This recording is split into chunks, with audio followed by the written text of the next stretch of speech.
Good morning, everyone. My name is Alexander Dalton. I'm a 17-year-old student from Melbourne, Australia. And today we have a wonderful youth panel to discuss what the pandemic's been like, mental health in general, and just discussing sort of parent people and their and that sort of. Uh, so I'd like to introduce our wonderful panel, starting with Abby. Unmute myself. Hello, I'm Abigail MacArthur. I am the illustrator behind a Comorbid World series, as well as a part of the illustration team for a project called Tam's Journey. Judea? Hello, my name is Judea. I'm 15. I live in Nottingham and I'm originally from the Caribbean.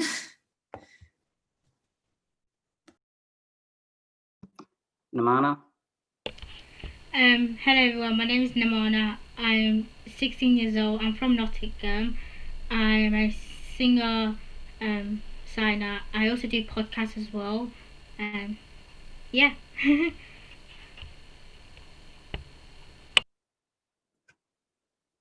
So getting right into it, our first question is, what are the challenges young people are facing with their mental health and well-being during this pandemic?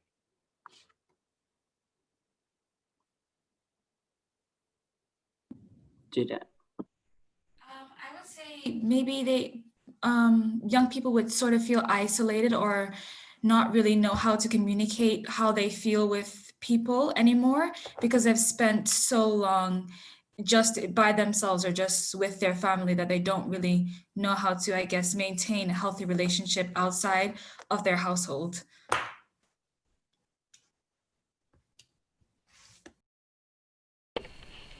Yeah, I agree with Judea because most people feel isolated during this time, and not many people know how to speak to other people now because they're just used to by themselves. Yeah.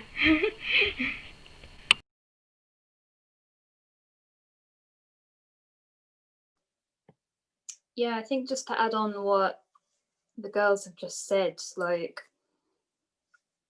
given the current situation at the moment, for those already struggling with mental health, they're now in a situation where they're restricted even further, sort of almost mentally and physically. Like over in the UK, we're in another lockdown again. And the schools, years are constantly being sent home for self-isolation. So they're bored, they're stuck in, they're frustrated.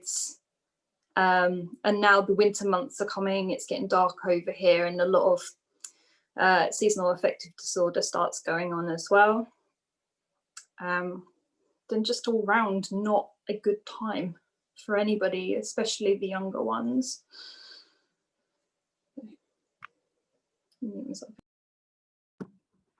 Yeah, and I guess sort of echoing everyone else, I mean, we're slowly coming out of a 4-month lockdown here in Victoria, which is my state. And I was at home pretty much every single day for that whole period of time. And it wasn't necessarily, I don't necessarily struggle with interacting with people anymore, but it was doing the same thing every day in terms of schooling without any other stimulation. I couldn't go out and play sport, and I couldn't just go and have lunch with a mate or just even hang out with them in the park. There was no other thing to do other than schoolwork, and it was really, really draining, particularly with my mental health issues. Yeah. So moving on to our next question, do you think that teachers and parents understand how this pandemic has affected young people? Do you think that issue is understood?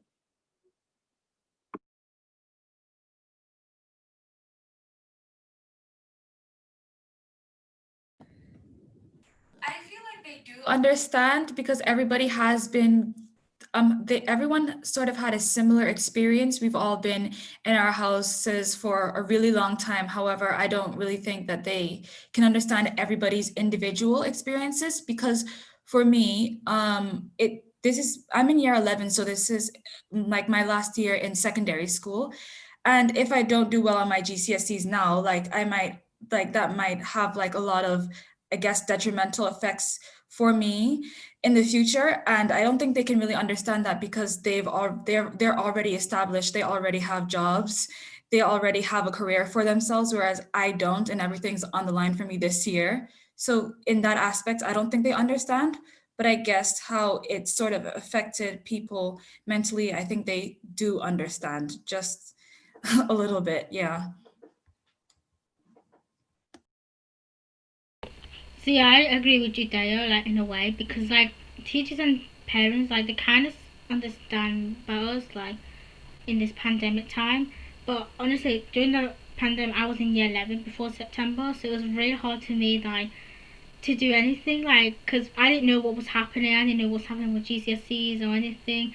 So it was hard for me personally because I have special needs as well as mental health problems. So it's like my anxiety was like getting over the top. So it's like even if parents and teachers have like careers already, it's like they, it's like it's not in the, it's on like the borderline in a way. Like we didn't know what's happening at the time.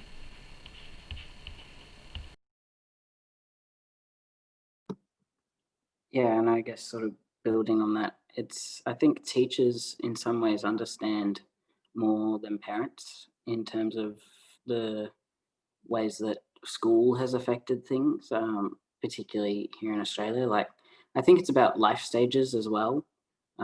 Adults don't really see the gravity in missing graduations or not being able to go to those events that usually would be happening here around this time of year, because my schooling uh, year ends like in 2 weeks. So we're doing exams uh, after 4 months out of school, and doing distance learning, which is stressful enough in itself, but not being able to see all our friends interact and then missing out on all those like graduation events. We have a thing called speech night, which is like all those school like celebrations and 18th birthday parties. All my friends have turned 18 and we haven't done anything. So yeah, it's just sort of that dynamic gets missed, and it's like, well, everyone's going through the same thing, but we're not. We're at different life stages, and there's arguably sometimes more stuff going on that we should be out and celebrating that our parents and teachers have sort of forgotten about and missed and don't really take into account because it doesn't phase them. What do you think teachers and parents need to know and understand from a young person's perspective?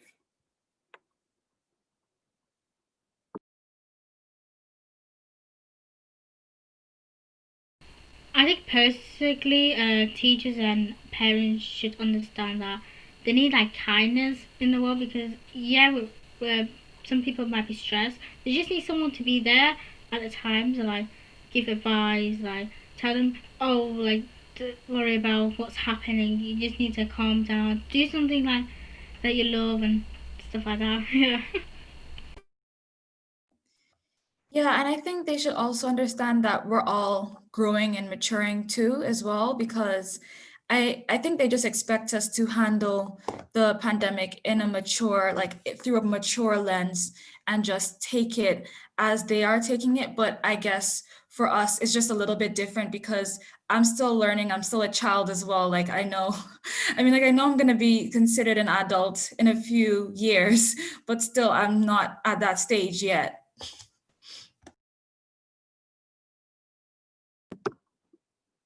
One thing I did forget to mention was if you have any questions, please feel more than free to post them in the chat and we will do our best to answer them. What advice would you give to teachers and parents for supporting a young person who is struggling with stress or anxiety during this time?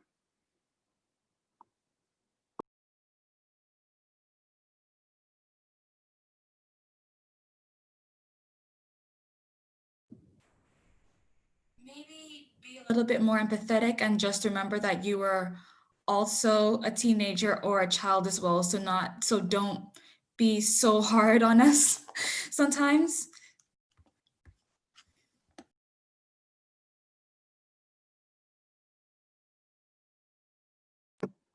Yeah, I think it's about meeting people where they're at, and understanding that if I'm having a bad week, I'm probably not going to hand in all of my assessments, and I probably need an extension, and I'd be really grateful for it, and I will hand in the work eventually, but I do need that extension because I am stressed, and it's just that give and take, particularly at the moment.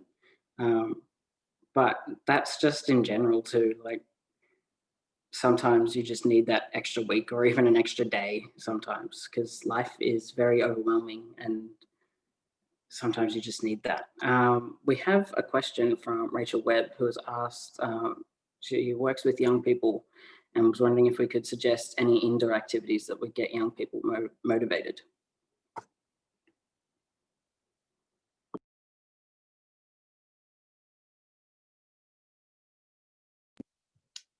So coming from an artistic background, my normally first recommendation is some sort of activity that has a creative input.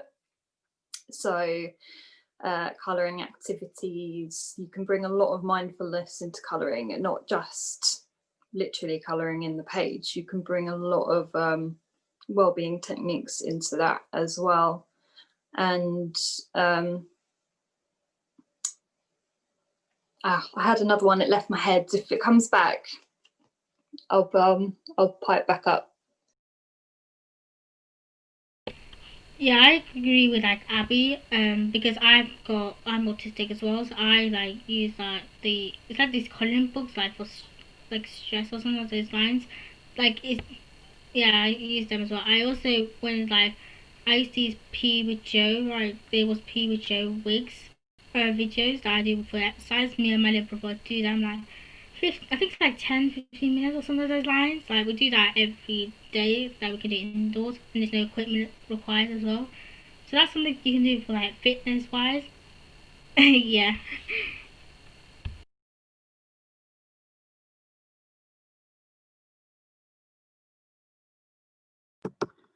In terms of motivation, I always find hard, but just maybe more routine based rather than a specific activity, but like taking rest breaks for 15 minutes and then doing 20 minutes worth of work and that sort of thing, like that sort of routine just to go, okay, I can have a rest break now, and making sure that you don't stay on your phone for like 2 hours. But yeah, just having that sort of routine to go, okay, I can do 20 minutes worth of work and then I can have a break. So it's sort of something to look forward to.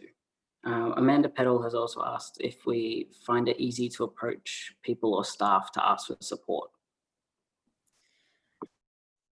I would say generally speaking, no, but speaking more specifically to a certain teacher, then yes, because there are certain teachers that I would talk to about certain problems I have, but I wouldn't just randomly go up to a teacher and just like tell them all the issues in my life.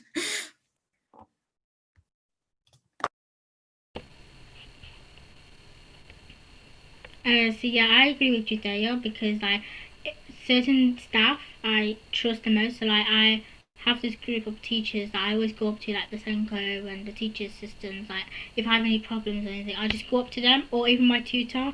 So like generally, it's like if it's people I trust, then I go up to them. But if it's just people I don't really trust, then not really.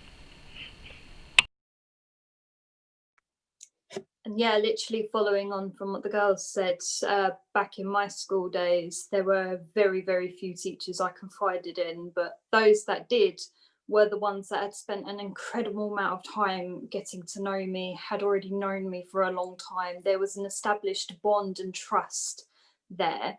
Send me to a complete stranger to then open up your feelings. It's not going to happen. The trust isn't there. The communication isn't there. So just again, adding on to the girls, like it's vital that you have that bond, that connection, and just a word of advice out there: do not get frustrated at us if we're not going to open up to a complete stranger, if we're not going to engage. You're expecting someone to spill their whole life story. It's just not going to happen, so to speak. So just patience, time, and communication get that trust in there, and they'll start talking eventually. But you've got to work. It's a two-way party between the student and the teacher, or the person who's coming to work with that, any person, anyone that's sort of helping with interventions. I think in this case, I might be a bit of an outlier, in the sense that I generally find it very easy to ask for support. I mean, if I was in a restaurant and was ordering, I couldn't ask for sauce. Like, that's not going to happen. But asking for support, I'm generally pretty good at. And I think that's because I had to advocate to go to counseling. And I've been to so many different counselors that I'm just sort of used to going, here's everything that you need to know, or here's what I need help with. So in that sense, like, I can just go up to a teacher and be like, this is what's going on and this is what I need done about it. That's it. But as a general rule, you're not going to find those students often at all. So you really need to work on building that trust and that relationship. Yeah. How would you suggest teachers and parents can help young people to build their resilience?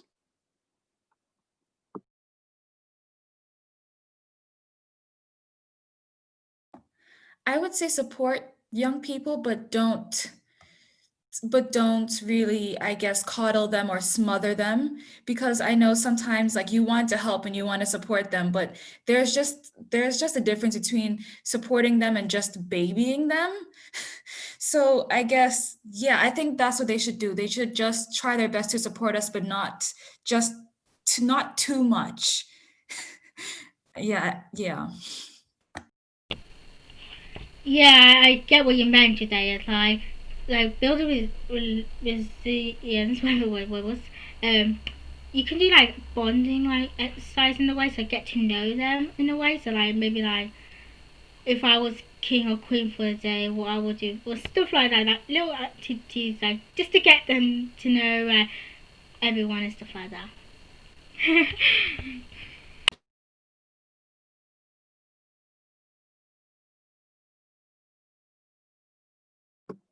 Yeah, I think it's about pushing people into uncomfortable situations, but also being there to support them through that situation. Like, for example, I had a teacher, because when I first entered high school, used to cry whenever I had to give a speech. I could not do it at all. I would stand up in front of the class. I wouldn't even get 2 words out before I just burst into tears. And my teacher was like, join the debating team. And I was like, what for? I'm not speaking. That's not going to happen. And she goes, no, you'll just write the rebuttals. It's fine. You just sit there and write the rebuttals because you have that mind for it. So just do that and you'll be fine. You don't have to speak. And then someone from my team dropped out and she was like, well, now you have to speak. So I'm here to support you, but also you have to do that. And now I'm a public speaker and I facilitate events, and it's just slowly building up. Sometimes it's about throwing them in the deep end, but it's also just about being that constant support and going, I am here, but also you need to do this thing. Do you feel your individual circumstances are understood and recognized by teachers or your parents?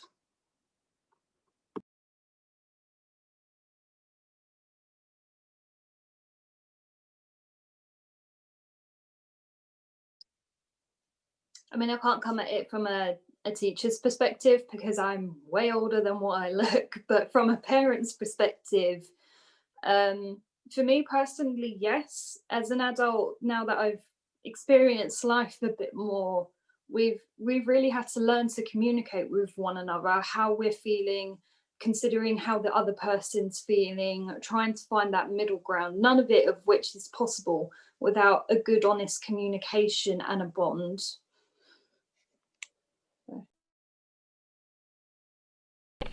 In terms of my individual circumstances, like for teachers and parents, well, my parents like understood, like always there was to support me in that, but it's just the teachers, they're not really understood in a way, because like my mum has to work hard like to find like what I need for the school and that, because it took me a really long time just to get like a laptop for my hypertonia, and then like other stuff as well. It's just the parents need to like fight for the school, like stuff like that. So yeah.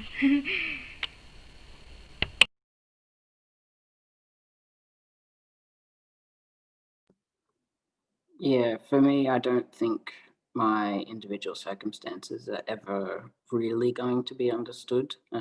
As a transgender young person, uh, it's it's really difficult for anyone to sort of put themselves in your shoes, because it's just not something that I think a lot of people can really fathom or get a grasp on.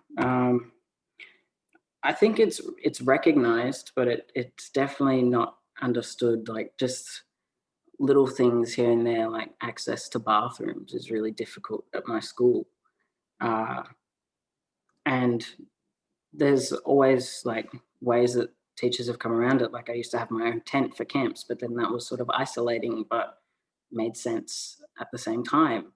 It's just it's a really difficult situation to navigate, and I think that everyone involved tries to understand it to the best of their ability, but it's never really going to get, like, it's just not going to get to that same level of, yes, I understand, because unless you're in that situation, it's just not going to really happen.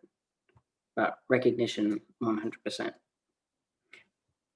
How would you suggest a teacher listens to your opinion and not react so quickly to how you're expressing yourself? And I think we'll start with Judea.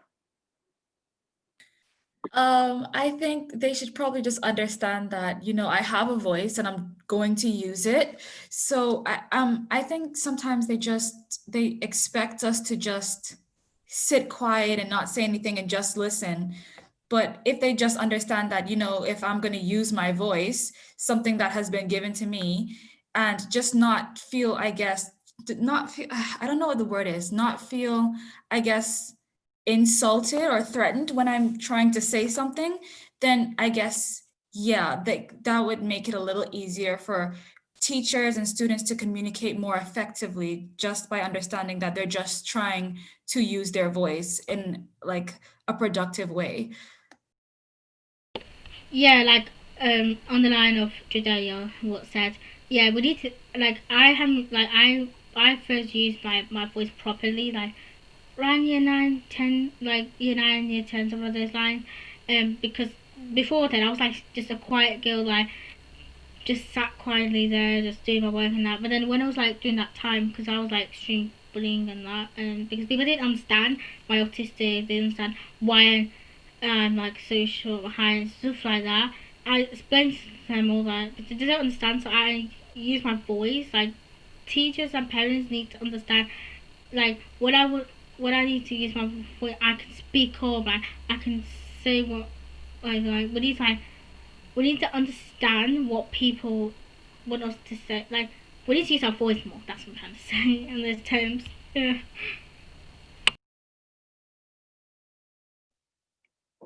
So coming in at the end, my advice to teachers would be, most importantly, to clear any biases you may have, especially like a particular student who's naughty, which is a word we don't really like using, we prefer reactive, and then suddenly starts to open up to you.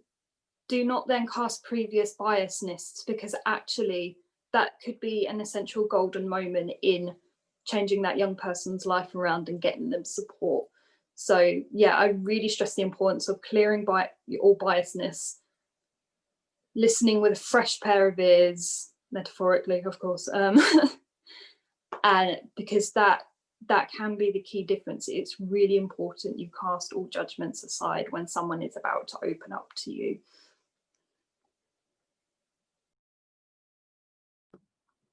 Just wanting to again mention that if anyone has any questions, feel more than free to put them in the chat. What do you wish your teacher knew about you, and what do you wish they would or could have done or do to help you?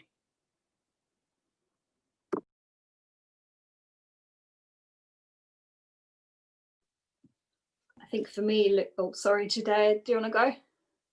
Yeah, I think for me personally, looking back, I was faced with a lot of disbelief. I have, as mentioned in my video, I have many disabilities. The most predominant one at the time during my schooling was the ADHD, which my mum got told to shut up by members of staff because they didn't believe her at all, that I was too good and too quiet. We didn't know I was autistic at the time. And Alex, I've completely forgotten the question. Mine's gone. How do you wish teachers could or parents Yeah, would have done that's to it, help? because it kind of follows on from what the answer to the last question was, is casting aside all biasness and listen. I just wish they would have listened more without casting a judgment, because my whole schooling was, oh, she's too good, she's not naughty, couldn't possibly have anything wrong with her. And then I just never got any support. Just like, and unfortunately, it still happens 10 years later, and it's got to change.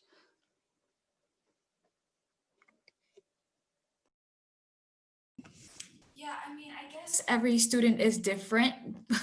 For me, because usually I'm well behaved in class and I'm usually like in a good mood. But like I realized like throughout primary school is when I just had like an off day, or when I just did something that I wouldn't usually do. I just realized that I would get judged a little heavily for it than when somebody else would do it. It's kind of like when I would do something that's remotely wrong, then it's kind of like people are just so disappointed in me. But when somebody else who is reactive does something wrong, it's kind of like, oh, well, they usually do it, it's fine. So like, yeah, I guess that's just something that just frustrates me.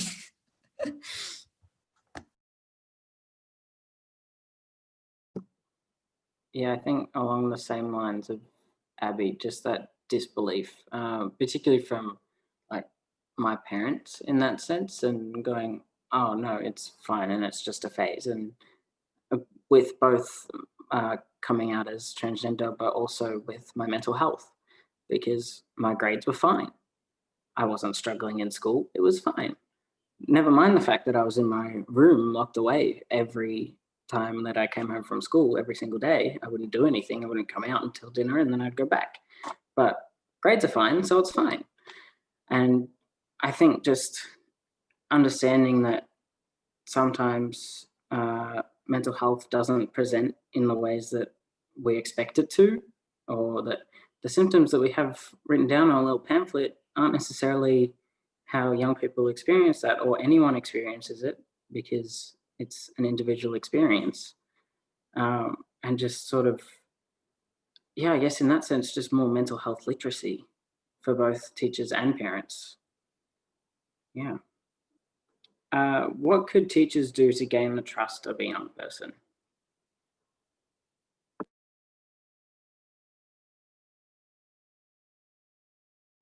I would say more like try to understand where I'm coming from and speak to me like I'm an adult, because I'm almost an adult. Sometimes I just feel like sometimes I feel like when we're spoken to, they don't really take us as seriously as they should take us. And it's just a little bit aggravating, because on one hand they want me to be mature, but on the other hand they don't treat me like I am a mature individual. So I guess along those lines, yeah, that's how they can do that.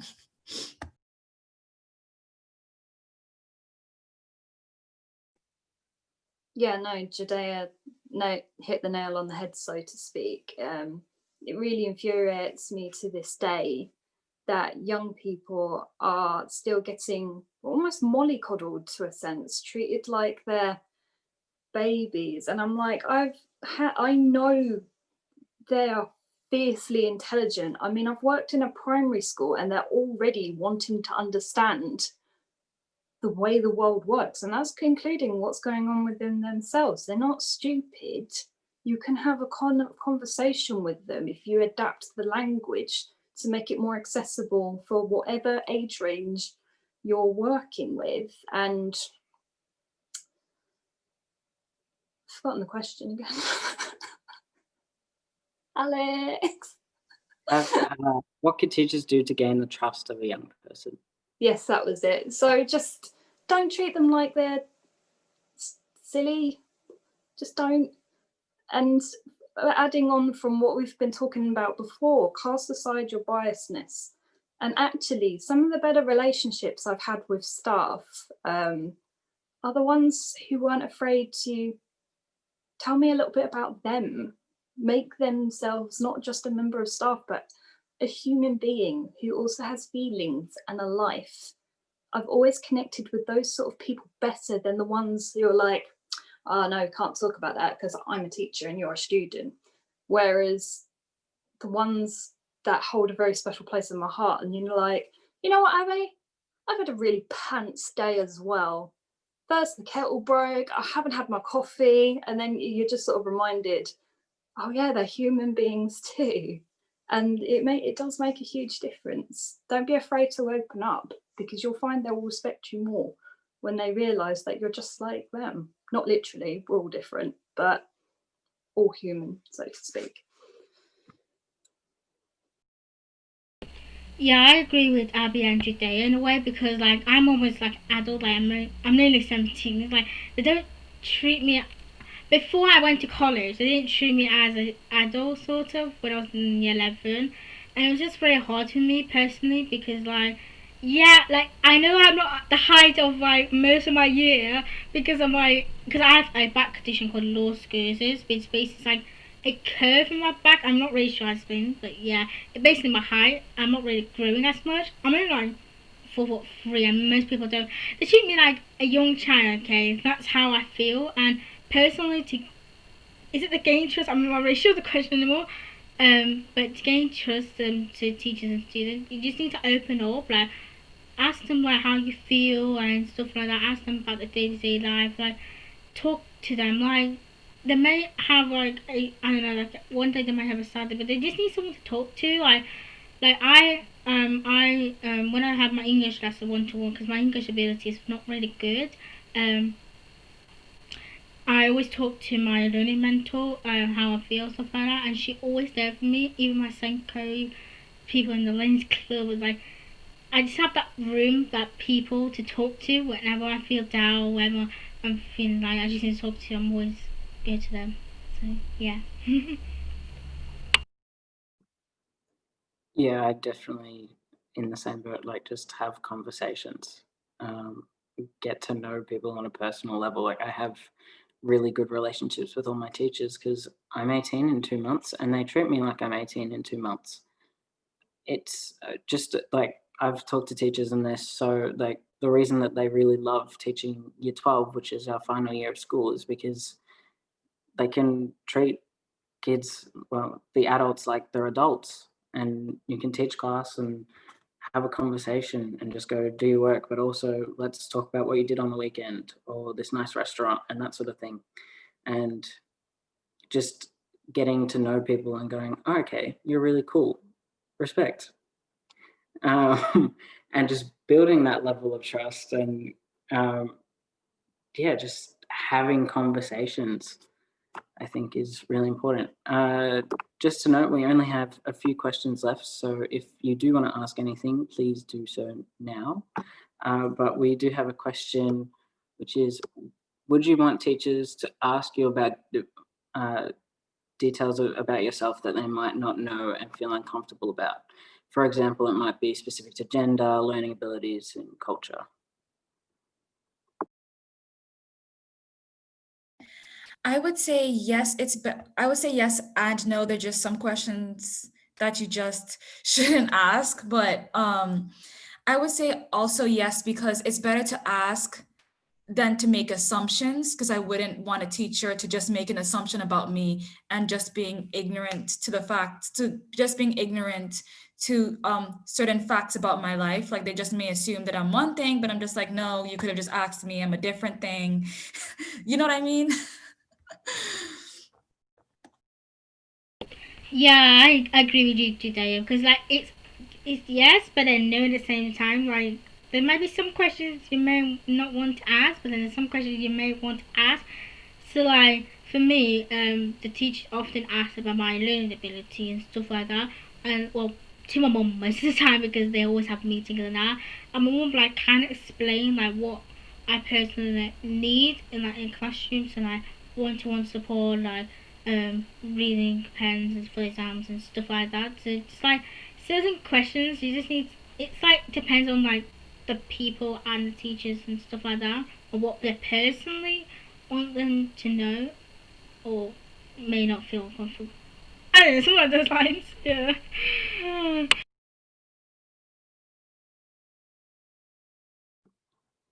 Yeah, I think it's definitely a need to know basis sometimes. It depends entirely on the question, really. Like, I guess the main one is there's no real need to ask about my genitals or what's going on down there or anything along those lines. Like, that's not necessary. Just avoid it. Don't need it. It's uncomfortable and you don't need to know it. That's all there is. But other questions sometimes are more about curiosity than a need to know, but they're also more than appropriate to ask. And they're more about like, how do you deal with this certain situation, or how would you prefer to deal with this certain situation? Um, and just other sort of random things that generally come out of having personal connections with teachers or adults and that sort of thing. And just going, actually, what are your opinions on that? And how do you feel about this? Um, yeah, so I guess it's definitely it depends on what you're asking, and it depends on why you want to know what you're asking. Another question.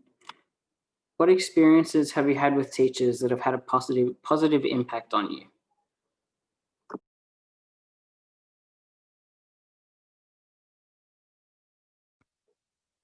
So for me, again, sort of following on from all that we've been talking about, my most memorable and positive experiences with teachers, but always with the ones that I had that trust and bond with, because they knew me, they knew exactly what to do when I was distressed, and later on down the line, we could have a laugh about it.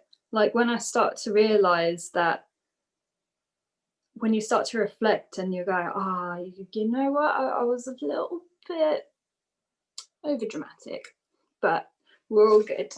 And but for me, the most memorable one was probably my art teacher. She knew I was creative and she knew I was capable of going on to further education. And I really wasn't sure. So she just sat me down and she was like, right, this is the website you're going to go to. This is the course you're going to apply to. And if you don't do it, I'm going to sit you down here myself and we're going to do it. So I did. And I got accepted, but they wanted to put me on the 2-year course instead of the 1 year because they didn't think I was ready, that I wasn't confident enough. And I know we can't swear on stream, but let's just say the letters are BS. My art teacher said, that's BS. You're more than capable of doing the 1 year before your degree. We're going to appeal this together. And I'm just sort of like, oh God, it's going to draw so much attention to myself. Like, I can't do it.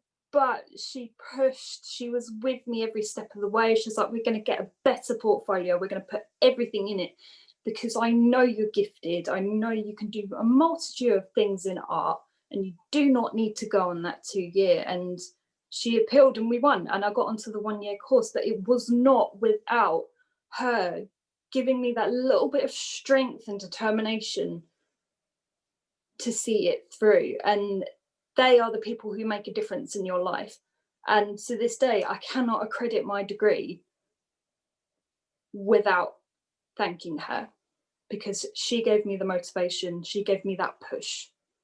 And I always think back of that memory fondly because of the impact it then had on my life. Kindness really does make a difference. Honesty makes a difference. And communication makes a difference in a young person's life.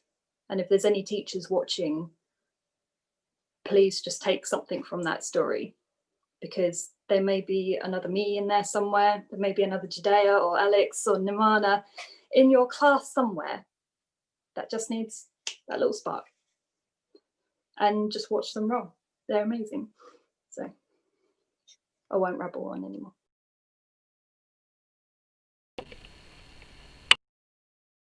So yeah, I agree with Abby said, because like what I talk about all that time. In terms of like positive and positive, the teacher that gave me like the good impact and stuff like that was I think it was like my little group of teachers that I always trust the most and like always there for me and stuff like that.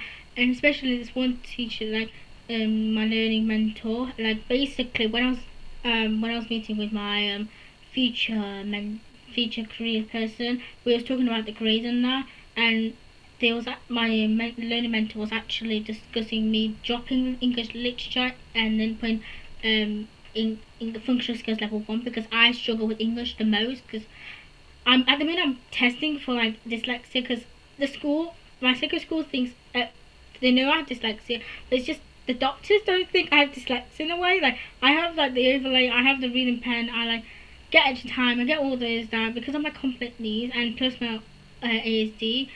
I think they're not really going to give me the dyslexia diagnosis, even though I'm technically it's basic crazy.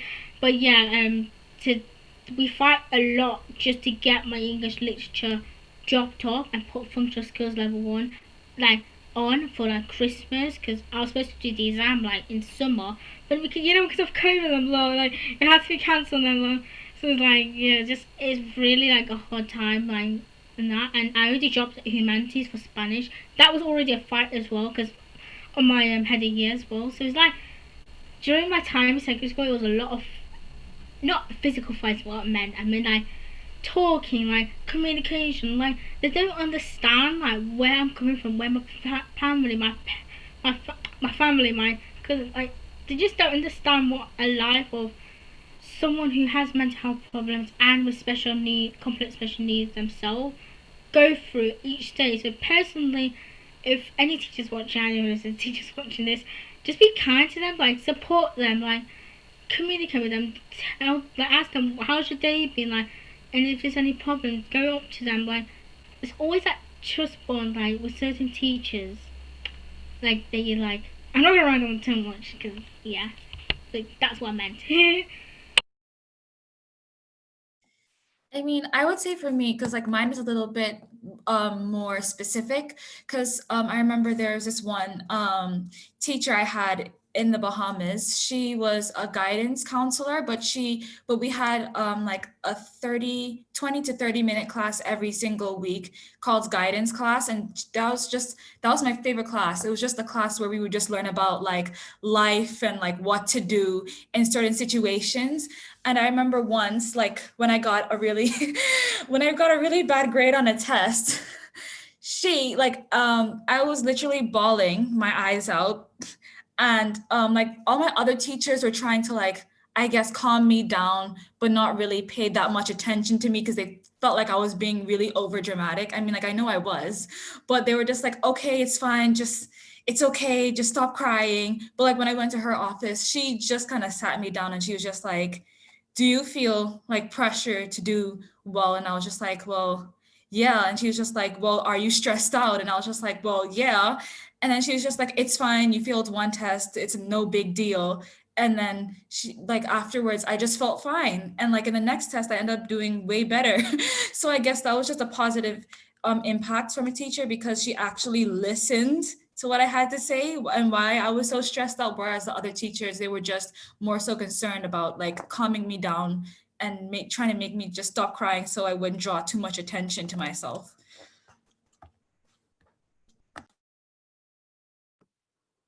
And I guess to wrap up, I think it's really about the teachers who go above and beyond, isn't it? It's just about, I think in general, it's about loving what you do and being around young people and understanding sort of where they're coming from. I mean, I have countless positive experiences with teachers over the years, and it really just boils down to them believing in me. I have like my primary school shirt that when we graduate, we all go around and sign it, and it has a note from my teacher saying, "When you're a famous author, I hope to be one of the main characters." And not sure that that's going to happen anymore. My life has changed quite a bit since that point, but hopefully, I mean, maybe one day, who knows? But yeah, just those little things that really stand out, and you go, "Oh, thanks." Yeah, and I don't think sometimes you realize how big of an impact it's going to make on you until you look back on it a little while later, and you're like, "Oh, yeah, that was a really monumental thing, and it was really important and fundamental." We do have another question, and it's, as a young person, do you prefer online or in-person support?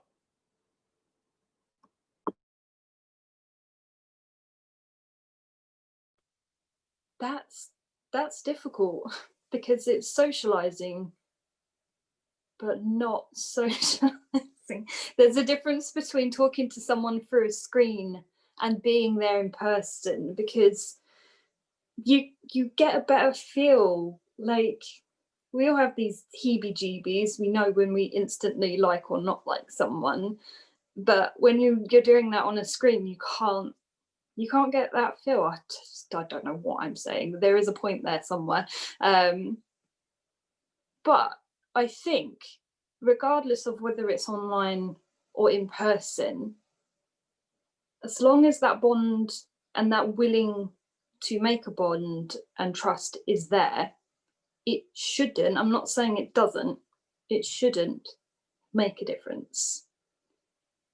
Not saying that it will, though I know some people who are way more anxious when they're on screen rather than in person, because they can get that feel of someone, that aura, that presence, and that's a lot more comforting for them. And once upon a time, I was that person, whereas now I'm much more open to talking about my feelings online as well. But that's taken practice, confidence in myself, and trust. So it really, there's pros and cons to both sides. But I think for me, the long and short of it is, it really does depend on who you're talking to. So yeah, I agree with Abby in a way, because like personally for me it's like a bit of both in a way, because I'm more like, before, like I used to not speak online at all, like, and I wasn't have that confidence, like that ability just to talk out online. Like I always had to have in person support, because it's just like, it's a bit like hard in a way, because you're not really, like, you're talking to people on the screen but then not in person in a way, and it's like extremely hard. But then now, like, it took me a long time just like talking on screen, practicing and stuff like that, to have the ability to talk online. And like with in person support, like it's like a bit easier and like you got someone there, like you always have that group of people like there to support and stuff like that. So it really depends on like how the person or people feel about it, because like I understand why people think online might be a bad thing, because it depends on the internet connection and like or what's happening and stuff like that. But personally, it's like pros and cons in a way. So yeah.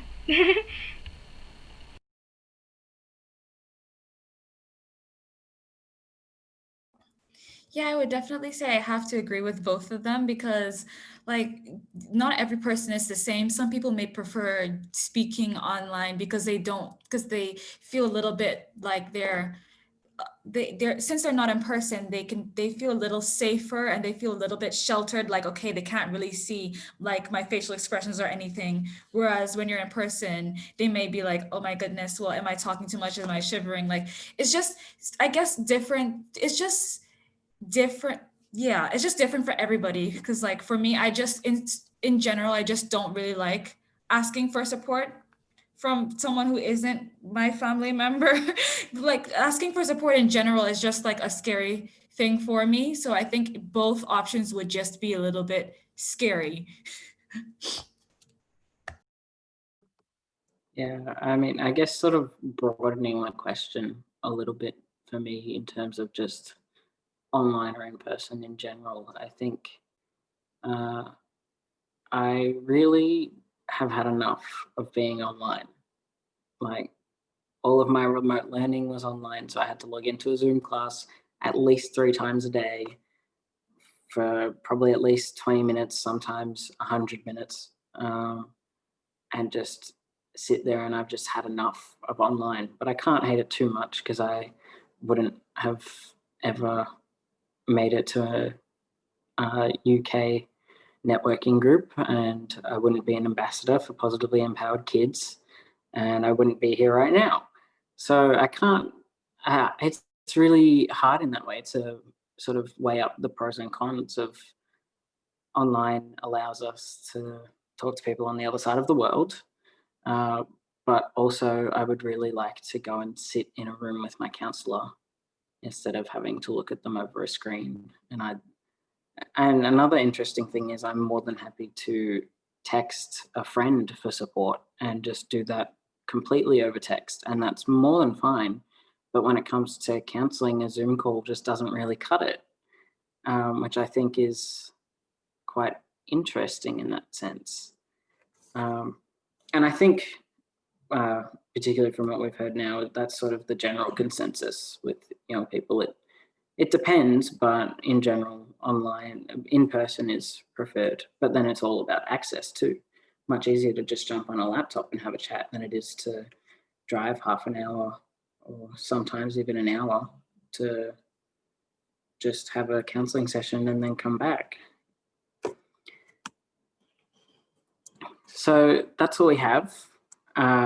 Thank you all so much for coming. We do, if you did enjoy sort of what we've talked about today, there will be Positively Empowered Kids YouTube channel. We have the teen takeaway videos that all of us have created, plus a bunch of other young people talking about various different topics to do with mental health, schooling, sort of everything that we've covered today and a little bit more. And as you can see in our names, we have our contact handles. So feel more than free. I think all of us have the Instagram in, but I mean, if anyone wants to jump on and add, but I can be found if you just search up Alex J Speaks. You can find a website and probably on Facebook and that sort of thing as well. So. Oh, also, I have a podcast called Daily with Amanda. So DAILY space WITH space NIHMANAH, where I talk about like mental health, like different topics in a way, like in a culture way and in an horticulture way, like what's happening around the world and stuff like that. And it's on YouTube, Spotify, Apple Podcasts, and all the general podcasty stuff. And episode should be coming out every Sunday for now. Like I'm trying to upload every Sunday if possible, depends on like schooling, college and stuff like that. And yes.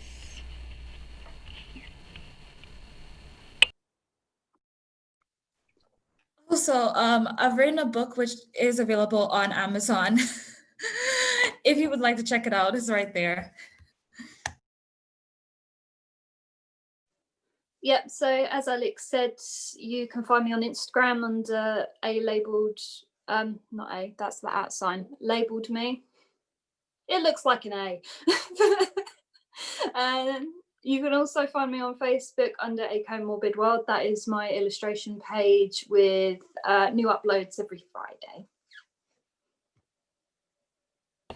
And you can also follow me on Instagram, which is here at Nemo_awareness_ if you want to chat. So yeah. Okay, well, once again, thank you all so much for today. I hope you all enjoyed us talking about mental health and schooling and the pandemic, which I'm sure by now we've all had enough of. But yeah, thank you. Oh.